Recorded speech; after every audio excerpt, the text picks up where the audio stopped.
Bom dia, já tomou seu café hoje? Eu já tomei. Então, eu queria falar hoje sobre superdotação. É algo que a gente está falando demais, né? Graças a Deus que estamos falando sobre superdotação, porque é algo muito escondido. Os estudos antigos tentaram falar e desistiram sobre a superdotação, então a gente tem poucas pessoas falando sobre isso. Mas eu queria falar sobre os sintomas de criança. O que a gente pode dizer, né? Será que o filho que tá te dando muito trabalho aí não é um superdotado? Existem diversas crianças que têm a superdotação e têm um pouco mais de equilíbrio emocional. Então você vai ter crianças com superdotação, que você, só de olhar, você já sabe que a criança tá ali na fase dos 2 anos, mas ela parece que tem 5, pelo entendimento, 7 às vezes pela obediência. São crianças que têm uma parte emocional um pouco mais equilibrada do que outros superdotados. Então ela consegue compensar e ter o conjunto, né, da parte cognitiva com a parte emocional. Então ela consegue estar bem equilibrada. Mas é aquela criança que né, bem equilibrada, mas tem esse equilíbrio entre a parte cognitiva e o emocional, fazendo com que você dá uma ordem a uma criança pequena e ela obedeça. E você até se assusta, porque como pode uma criança tão novinha ter tanta responsabilidade e se adequar a regras, sendo que a partir dos 7 que a gente tem um entendimento de regras, efetuar mesmo essa questão, né, mesmo que a gente vai ensinando e cultivando a parte da responsabilidade, a gente tem aí, cientificamente, claro que futuramente isso pode mudar com a evolução, né, a gente está passando por uma evolução na parte, né, infantil, a gente tem crianças muito mais evoluídas na parte de entendimento cognitivo, emocional e tudo mais, mas por hora a gente tem 7 anos, a gente tem um maior entendimento das regras, né, de responsabilidades. Então, assim, a criança que não tem a parte cognitiva evoluída tanto quanto a parte emocional, e ao mesmo tempo ela tem uma intensidade muito grande, é bom que a gente avalie. Vamos avaliar se essa criança tem algum tipo de transtorno ou não.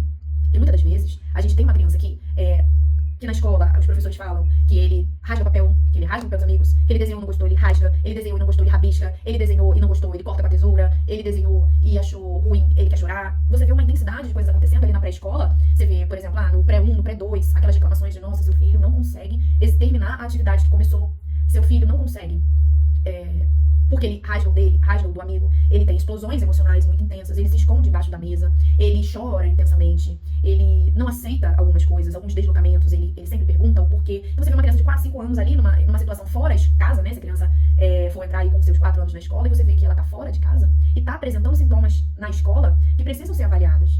Então, muitas das vezes, aí vai uma criança que não deixa o outro falar, uma criança que não espera a sua vez, uma criança muito animada, né, no sentido muito, que explora muitas coisas, que quer falar, que tem a vontade de estar lá na frente, que muitas vezes está em alguns ambientes e quer também impor a sua ideia, uma criança que muitas vezes quer estar no meio de adultos, às vezes, está numa conversa, ele quer ser o centro das atenções também dos adultos, e realmente, às vezes, a maioria consegue, porque é encantador você ver uma criança falando de uma forma muito avançada para a idade, então muitos vão parar para falar com aquela criança e se encantar.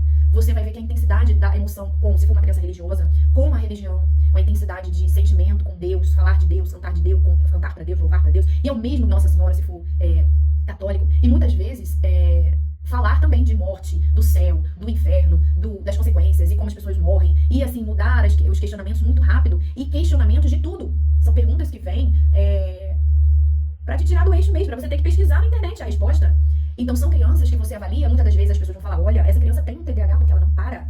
Olha, essa criança, ela precisa de uma intervenção pra ficar quieta.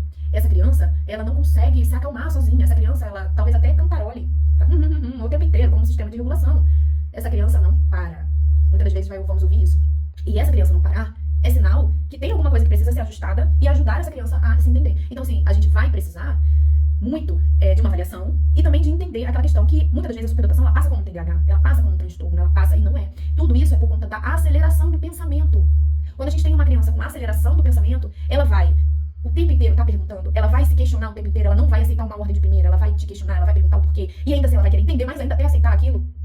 Então você vai ter uma criança pequena com uma mente muito mais evoluída do que deveria. E talvez o emocional não acompanhe. Então você vai ter uma criança que chora mesmo na escola porque não foi compreendida, não foi ouvida, não aceitou aquela ordem. Porque simplesmente quer saber. E aí você vai ter que conseguir ajustar, mas por que meu filho não consegue? Por que toda essa reclamação? Por que quando eu faço o dever de casa, ele rabisca o dever, eu peço pra colocar o nome, ele não coloca o nome?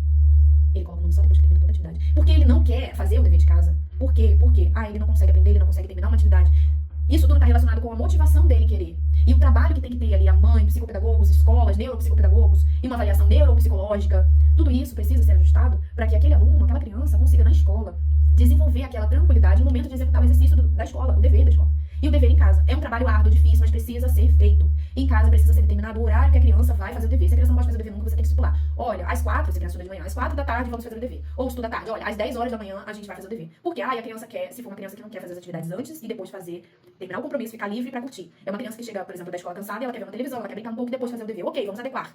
Então o dever vai ser às 4. Estamos ali 2 horas da tarde. 2 horas da tarde eu vou avisando. Olha, vai curtindo, que 4 horas da tarde vamos fazer o dever. 3 horas da tarde, olha, daqui a pouco a gente vai fazer o dever, tá bom? Não é falar horário, minutos e tudo mais, é só falar. Daqui a pouco vamos fazer o dever, tá bom? Tem que fazer o compromisso. E quando dá aquele horário, olha, chegou o horário, vamos sentar. Ah, mas eu não quero fazer, vamos fazer. Agora chegou o horário, lembra que a gente tinha feito um combinado? Combinado era você podia fazer o que você queria, já que você não quis fazer antes. Às vezes a criança vai aceitar fazer antes, você já fica logo livre com, né, tanto a criança quanto você. Mas se for assim, a criança pode ser que prefira fazer no horário determinado, isso ajuda muito a criança que não quer fazer dever. Então você coloca lá 4 horas da tarde a criança pra fazer o dever. Precisa ficar sentado, pode ficar brincando com o brinquedo, com tudo mais, não. A criança vai pegar brinquedo, vai pegar tudo, não vai querer fazer o dever, vai ficar, você vai ter a paciência de sentar e falar, olha, vai ter que ser um adulto, né? Olha, você precisa fazer o dever. Vamos sentar aqui e fazer o dever. Sem briga, sem nada. Cada dia, um passo de cada vez. Evitar brigas, intrigas, vai ajudar o seu filho a querer fazer o dever. Se ele já é uma criança que não gosta, ele precisa de pais pra fazer o dever.